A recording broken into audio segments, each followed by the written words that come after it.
ሰላም ጤና ይስጥልኝ ውድ የጤና ጉዳይ ቲዩብ ቤተሰቦቼ እንደምን ቆይታችኋል?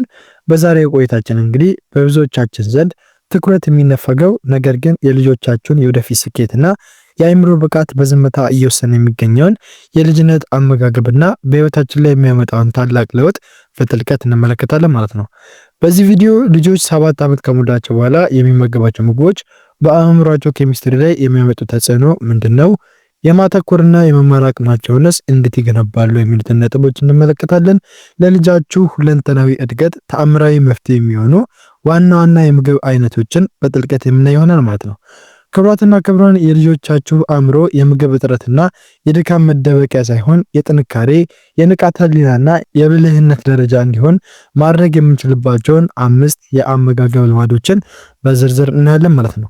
በተለይም በቪዲዮ መጨረሻ ላይ የምናየው እነዚህን የምግብ ልማዶች በመቀየር የልጆቻችሁን አእምሮ ወደ ላቀ ንቃት የምትመልሱባቸው ስልቶች በወደፊት ህይወታቸው ላይ የሚያመጡት አስገራሚ ውጤት ምንድነው የሚለው ነጥብ ለልጃችሁ የነገ ስብዕና እጅግ ወሳኝ በመሆኑ በአጽንኦት እንድትከታተሉኝ እፈልጋለሁኝ። እንግዲህ ይህ መረጃ ለብዙ ወላጆች እንዲደርስና ትውልድን እንዲታደግ ላይክ፣ ሼር እንደዚሁም ደግሞ ሰብስክራይብ እያደረጋችሁ እስከ ፍጻሜ አብራችሁን እንድትቆዩ በአክብሮት ጋብዛችኋለሁ። አብራችሁን ቆዩ። ልጅነት እንደ ለምለም መሬት ነው። ዛሬ የምንዘራበት ዘር ነገ የሚታጨደውን ማንነት ይወስነዋል። በተለይም ልጆች 7 ዓመት ሞልቷቸው ወደ ታዳጊነት የእድገት ምዕራፍ በሚሸጋገሩበት ወቅት አካላቸውና አእምሯቸው አዲስ ጉልበትና ጥረት የሚጠይቅበት ልዩ ወቅት ላይ ይገኛሉ። ይህ የዕድሜ ክልል የልጆች የማሰብ አድማስ የሚሰፋበት፣ የአጥንትና የጡንቻ መዋቅራቸው የሚጠነክርበት እንዲሁም የነገው ስብዕናቸው መሰረት የሚጣልበት ወሳኝ ምዕራፍ ነው። በዚህ ወሳኝ ወቅት የምናቀርብላቸው ምግብ ደግሞ ሆዳቸው ከመሙላት ባለፈ እንደ ነዳጅ አእምሯቸውን የሚያነቃቃ፣ እንደ ጡብ አካላቸውን የሚገነባ፣ እንደ ጋሻ ከበሽታ የሚከላከል መሆን ይኖርበታል። በትክክለኛ አመጋገብ የታነጸ ልጅ በትምህርቱ ንቁ፣ በጨዋታውም ቀልጣፋና በጤናውም የተሟላ እንዲሆን መንገዱ ያቃናለታል። ስለሆነም ከ7 ዓመት በኋላ ባለው የእድገት ጉዞ ላይ በልጆቻችሁ ህይወት ውስጥ አስገራሚ ለውጥ ሊያመጡ የሚችሉ ዋና ዋና የምግብ አይነቶችንና ሳይንሳዊ ምክንያቶቻቸውንም በጥልቀት መረዳት የጤናማ ትውልድ ግንባታ መጀመሪያ ነው። ስለዚህ ከዚህ ጋር በተገናኘ እንግዲህ ልጆች ጤናማ ሆነው የተስተካከለ አቋም ላይ ሆነውና አእምሯቸው ብሩህ ሆኖ እንዲኖሩ የሚያደርጋቸውን እነዚህን 5 የምግብ አይነቶችን በሚመገቡበት ጊዜ አእምሯቸው ፈጣን፣ አካላቸው ንቁና ጥንካሬያቸውም በአስገራሚ ደረጃ ላይ እንዲገኝ የሚያደርጉ የምግብ አይነቶች ናቸው ማለት ነው። ከነዚህም ውስጥ ቀዳሚውና የመጀመሪያው አሳ ነው። በልጅነት የእድገት ጉዞ ውስጥ እንደ አሳና የባህር ምግቦች ለአእምሮ ብስለትና ለነርቭ ስርዓት ጥንካሬ የሚሆን ትልቅ ግብዓት የሚገኝበት ሌላ የምግብ ዘርፍ የለም ማለት ይቻላል። ልጆች 7 ዓመት ሞልቷቸው ወደ መደበኛ የትምህርት ገበታ በሚሰየሙበት ወቅት አእምሯቸው ከመቼውም ጊዜ በላይ ፈጣን የሴሎች ግንኙነት የሚያደርግበትና መረጃን እንደ ስፖንጅ የሚመጥበት ወቅት በመሆኑ ይህንን ሂደት የሚደግፍ ልዩ ነዳጅ ያስፈልጋቸዋል። አሳ ደግሞ በውስጡ በያዘው ኦሜጋ 3 ፋቲ አሲድ በተባለ ድንቅ ንጥረ ነገር አማካኝነት የአእምሮን የውስጥ መዋቅር የመገንባትና የማደስ ከፍተኛ አቅም አለው። የሰው ልጅ አእምሮ ከግማሽ በላይ የሚሆነው ክፍል ከስብ የተገነባ መሆኑን ስንረዳ አሳ ደግሞ ያንን አእምሮ የሚገነባውን ጥሩ ስብ በባህሪው ይዞ የሚገኝ በመሆኑ ለልጆች ያለው ጠቀሜታ ወደር አይገኝለትም። ይህንን ምግብ በልጆች አመጋገብ ውስጥ ማካተት በዋነኝነት የትኩረት አድማሳቸውን በማስፋት በትምህርት ቤት ቆይታቸው ንቁ ተሳታፊ እንዲሆኑ ያደርጋቸዋል። በአሳ ውስጥ የሚገኙት ንጥረ ነገሮች በአእምሮ ሴሎች መካከል የሚገኘውን የመልእክት ልውውጥ ፍጥነት ስለሚጨምሩት ልጃችሁ የተማረውን ነገር የመረዳትና ያንን መረጃ መልሶ የማስታወስ ችሎታው በከፍተኛ ሁኔታ ይጨምራል።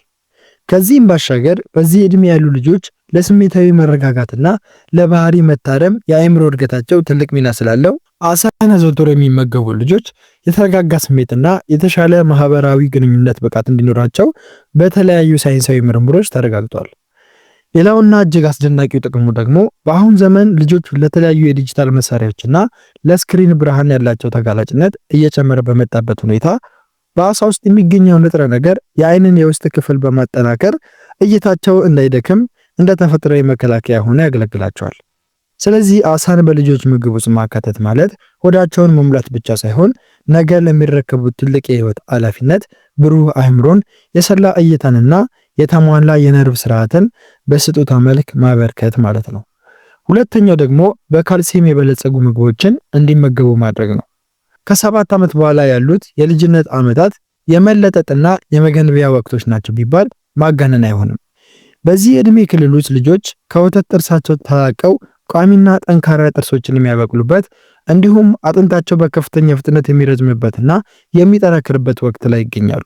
ለዚህ ታላቅ የግንባታ ሂደት ደግሞ እንደ ወተት፣ እርጎ፣ አይብና ጥቁር አረንጓዴ ቅጠላ ቅጠሎች ያሉ በካልሲየም የበለጸጉ ምግቦች ተተኪ የሌላቸው ሚና ይጫወታሉ። ካልሲየም ለሰውነት ልክ እንደ ህንፃ መገንቢያ ጡብ ነው። ያለ እርሱ ልጃችሁ ወደፊት ሊኖረው የሚችለው ቁመት፣ የአካል ጥንካሬና የጥርስ ጤንነት መሰረቱ ሊናጋ ይችላል። እነዚህን ምግቦች በቋሚነት ለልጆች ማቅረብ ማለት ለወደፊቱ ጠንካራና የማይበገሩ ጎልማሶች እንዲሆኑ የመሰረት ድንጋይ እንደማስቀመጥ ይቆጠራል። በተለይም የወተት ተዋጽኦዎች በውስጣቸው ከያዙት ካልሲየም በተጨማሪ ቫይታሚን ዲ እና ከፍተኛ ፕሮቲን ስላላቸው ሰውነታቸው ማዕድናትን በቀላሉ እንዲመጥና ለጡንቻ እድገት እንዲጠቀምበት ያግዘዋል። ልጆች በዚህ እድሜያቸው በጣም ንቁና ተንቀሳቃሽ ስለሚሆኑ ከሚገጥሟቸው ትንንሽ አደጋዎች ወይም ውድቀቶች አጥንታቸው ተቋቁሞ እንዲያልፍና የመሰበር አደጋ እንዳይገጥማቸው የካልሲየም ክምችት በሰውነታቸው ውስጥ መኖሩ ወሳኝ ነው። ከዚህም ባለፈ ካልሲየም ለልብ ምት መስተካከልና ለነርቭ ስርዓት ስራ ከፍተኛ አስተዋጽኦ ስላለው ልጆች ቀልጣፋና በስፖርታዊ እንቅስቃሴዎችም ውጤታማ እንዲሆኑ ያደርጋቸዋል። በአረንጓዴ ቅጠሎችና በጥራጥሬዎች ውስጥ የሚገኘው ካልሲየም ከፋይበር ጋር ተዳምሮ ስለሚቀርብ ማለት ነው የምግብ መፈጨት ስርዓታቸውን ከማስተካከሉም በላይ በሽታ የመከላከል አቅማቸውን ይገነባል። ስለዚህ ለእድገት የሚጥሩት እነዚህ ለጋ የአካል ክፍሎች በቂ ግብዓት እንዲያገኙ ማድረግ ልጃችሁ ነገ በሙሉ በራስ መተማመን ቀና ብሎ እንዲራመድና ጤናማ የአካል ቁመና እንዲኖረው ዋስትና መስጠት ነው ማለት ነው። ሶስተኛው ደግሞ ሙሉ ጥራጥሬዎችን እንዲመገቡ ማድረግ ነው።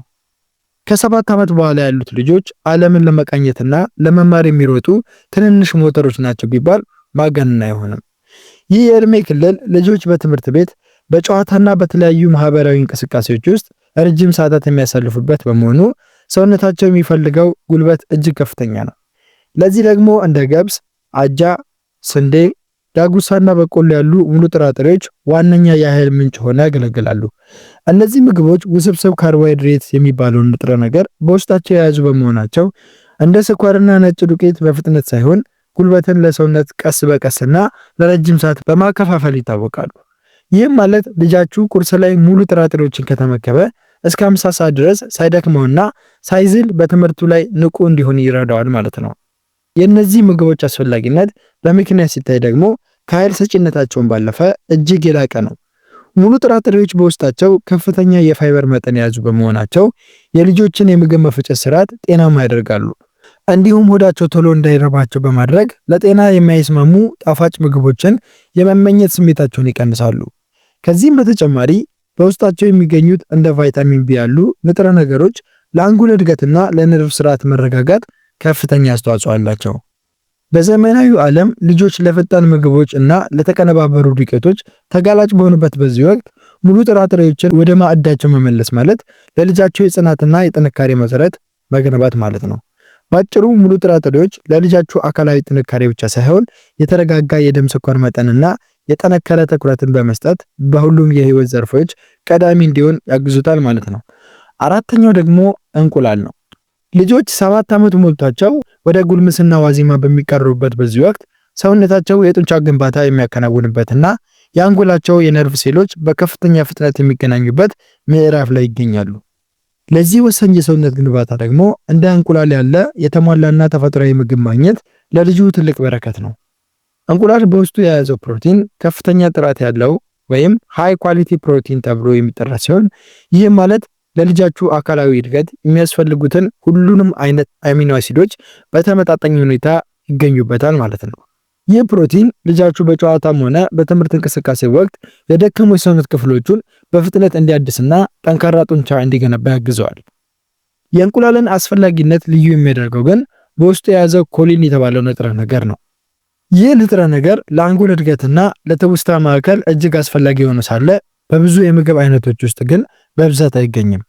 ልጃችሁ በየቀኑ ወይም በየሳምንቱ ውስጥ አዘውትሮ እንቁላል ሲመገብ የአንጎል ሴሎቹ መረጃን የመቀበልና የማስተላለፍ ብቃታቸው ይጨምራል። ይህም በትምህርት ቤት ቆይታቸው ውስጥ ውጤታማና ነገሮችን በፍጥነት የሚረዳ ተማሪ እንዲሆኑ ያደርጋቸዋል ማለት ነው። ከዚህም በተጨማሪ እንቁላል በውስጡ እንደ ሉቲን ያሉ ለአይን ጤንነት ወሳኝ የሆኑ ንጥረ ነገሮችንና የቫይታሚን ዲ ዝርያዎችን በውስጡ ይዟል።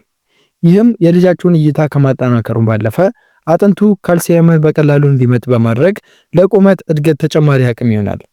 በአጭሩ እንቁላል በትንሽ ቅርፊቱ ውስጥ ለልጆች እድገት አስፈላጊ የሚሆኑ እጅግ ዘመናዊና ጠቃሚ ንጥረ ነገሮችን አጭቆ የያዘ ተፈጥሯዊ ቫይታሚን ክምችት ነው ማለት ነው።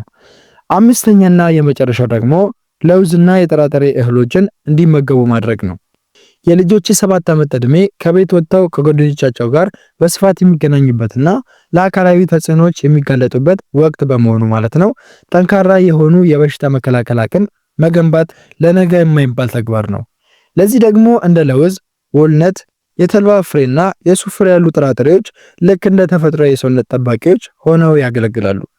እነዚህ ትናንሽ ፍራፍሬዎች በውስጣቸው እጅግ ከፍተኛ የሆነ የቫይታሚን ኢ፣ የዚንክና የጤናማ ቅባቶች ክምችት የያዙ በመሆናቸው የልጃችሁን የሰውነት ሴሎች ከጉዳት የሚጠብቁና በሽታ አምጪ ተዋሲያንን የሚዋጉ ኃይለኛ መሳሪያዎች ናቸው።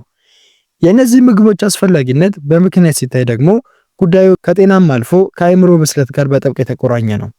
ለምሳሌ ወልነት ቅርጹ ራሱ የሰው ልጅ አእምሮ የሚመስል ሲሆን በውስጡ የያዘው ከፍተኛ የኦሜጋ ስሪ መጠን ለልጆች የረጅም ጊዜ የአእምሮ ንቃትና ለተረጋጋ ስሜት እጅግ ወሳኝ ነው። ልጆች በዚህ የእድገት ምዕራፍ ላይ በሚገኙበት ወቅት በተለይ የለውዝ ፍሬዎችን በትንሽ መጠን መመገባቸው የደም ዝውውራቸው እንዲስተካከልና የአንጎላቸው የደም ስሮች በንቃት እንዲሰሩ ይረዳል። በተጨማሪም በእነዚህ ፍሬዎች ውስጥ የሚገኘው ማግኒዥየም የልጆችን የጡንቻና የነርቭ ስርዓት ዘና እንዲል በማድረግ ማታ ላይ ጥልቅና እረፍት የሚሰጥ እንቅልፍ እንዲያገኙም ይረዳቸዋል ማለት ነው። ይህም ለነገ የትምህርት ውሏቸው አዲስ ጉልበት ይሆናቸዋል ማለት ነው። በመሆኑም እነዚህ ፍሬዎች እንደ መክሰስ ወይም በምግባቸው ላይ በመነስነስ ማቅረብ ልጃችሁ በሽታ የሚቋቋምበት ጠንካራ ጋሻ እንዲኖረው ከማድረጉም በላይ የአእምሮ ብርሃን ሳይጠፋ ዘላቂ የሆነ የጤና ስጦታን ይጎናጸፋል። በአጠቃላይ እነዚህ አምስቱ የምግብ ዘርፎች ተደጋግፈው ሲቀርቡ እንግዲህ የልጃችሁን ህይወት ከ7 ዓመት በኋላ ባለው ጉዞ ላይ ወደ ላቀ ከፍታ የሚያሸጋግሩ እውነተኛ የህይወት መሰረቶች ናቸው ማለት ነው። ስለዚህ ልጆች 7 ዓመት ከሞላቸው በኋላ እነዚህን 5 የምግብ አማራጮችን እያቀያየራችሁ ብትመግቧቸው ከአእምሮ ንቃት ጀምሮ እስከ የአካል ጤንነትና የአጥንት ጥንካሬ ድረስ የማይተካ መሰረት ሰጣቸዋቸው ማለት ነው። ክቡራትና ክቡራን ከ7 ዓመት ዕድሜ በኋላ በልጆቻቸው ህይወት ላይ ትልቅ ለውጥ ስለሚያመጡት የምግብ አይነቶችና እነዚህ ምግቦች ለነገው ማንነታቸው ስላላቸው ወሳኝ ሚና የነበረን ቆይታ ይህንን ይመስል ነበረ። ዛሬ የተመለከትናቸው 5 ዋና ዋና የምግብ አይነቶች በልጃችሁ ማዕድ ላይ መገኘታቸው ሆዳቸውን ከመሙላትም ባለፈ የነገ ብሩህ አእምሯቸውን፣ ጠንካራ አካላቸውንና የማይገኝ በሽታ የመከላከል አቅማቸውን እየገነባን መሆኑን ልብ ልትሉ ይገባል ማለት ነው። ማስታወስ ያለባችሁ ነገር ቢኖር ደግሞ የልጆቻችሁን ጤናና ስኬት ዛሬ በምትመግባቸው ምግብ ላይ የተመሰረተ መሆኑን ነው።